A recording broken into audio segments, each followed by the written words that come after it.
Millions of Americans are bracing for what remains of Ida as the storm streaks up the East Coast, set to affect more than 60 million, with dangerous conditions expected in multiple states, from tornadoes to flood warnings. Early assessments out of Jefferson Parish, Louisiana, are sobering. Officials say the Grand Isle Barrier Island is uninhabitable, with 100% of structures damaged and 4 in 10 destroyed. This is 10 times worse than what we lived through for Katrina.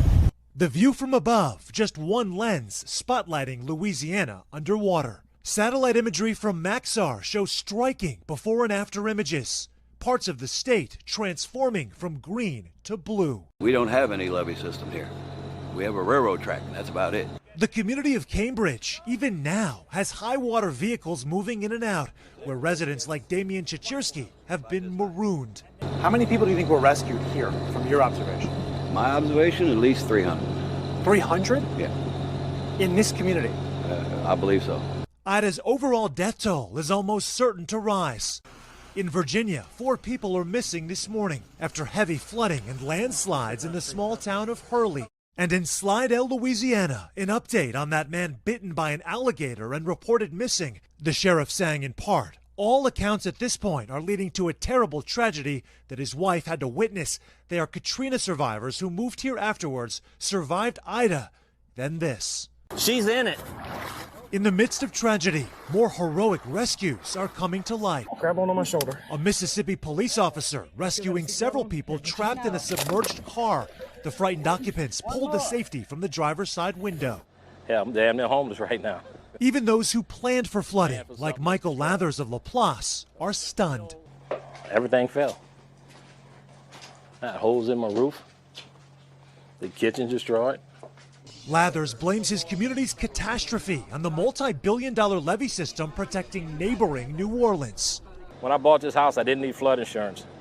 And after Katrina, they said we needed flood insurance. Why? Those walls in New Orleans, the water pushed back in the lake. When it pushes back, this is what you get. Sam, there's also, of course, another big issue for folks in New Orleans. They're in the dark. I was hearing the mayor say that power may be restored. What is the time frame? Yeah, so the mayor says there's significant progress being made, potentially, Hoda, by the end of today. But Energy tweeting out overnight that the first light shined this morning in New Orleans East. But this is a marathon, absolutely, because there are sweltering conditions, as you already outlined, which means right now there are serious concerns about heat-related illness.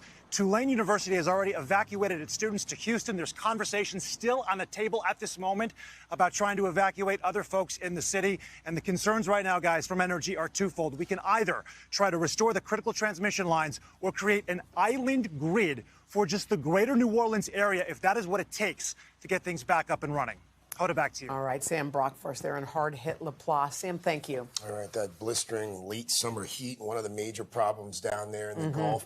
Ida's remnants making her way to the northeast now. Dylan is in for Al. She's tracking the storm. Dylan, good morning to you. Good morning, guys. Yeah, it could feel like 105 degrees down in the New Orleans area today. So without air conditioning, that is just so brutally uncomfortable. Now the rain is making its way into the mid-Atlantic. Look, back through West Virginia, through Ohio, lots of heavy rain through Pennsylvania, even into New Jersey right now. The storm is still a tropical depression. It's moving northeast at 24 miles per hour. It still has winds at 30 miles per hour. So it's going to be a gusty, rainy day across the northeast. Now, we have this warm front that's going to come in first. So we're starting off the day with some rain. Then it'll look like we're going to get some breaks right along the coast. But then we're going to see these pop-up thunderstorms, and those could be severe at times. And then the bulk of the rain moves through overnight and then crosses New England as we go into early Thursday morning. We could see perhaps those strong gusty winds, but also the potential for some isolated tornadoes in this area, especially through southern New Jersey into D.C. and into Maryland, too. As for rain, we could see a widespread 5 to 8 inches of rain. And keep in mind,